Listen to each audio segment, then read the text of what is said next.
Alexa, quand est-ce qu'on peut sortir?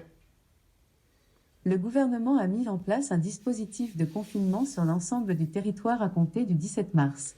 Initialement prévu jusqu'au 31 mars, le gouvernement a annoncé la prolongation des mesures pour 2 semaines supplémentaires à compter du 31 mars. La date de fin de confinement est donc repoussée au 15 avril.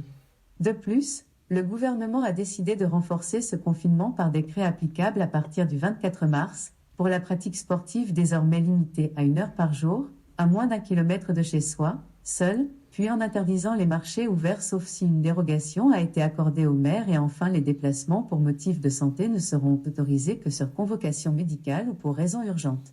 Les autres mesures restent en vigueur, notamment, les déplacements sont interdits sauf dans les cas suivants et uniquement à condition d'être muni d'une attestation pour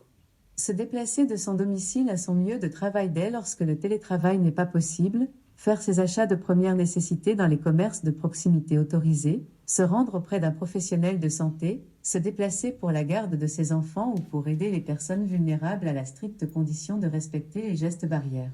Les 2 documents nécessaires pour circuler, l'attestation individuelle et l'attestation de l'employeur, sont disponibles sur le site gouvernement.fr. Les infractions à ces règles seront sanctionnées par des amendes de 135 € pour un premier contrôle sans attestation ou sans déplacement jugé essentiel, sanction qui peut monter jusqu'à 1 500 € en cas de récidive.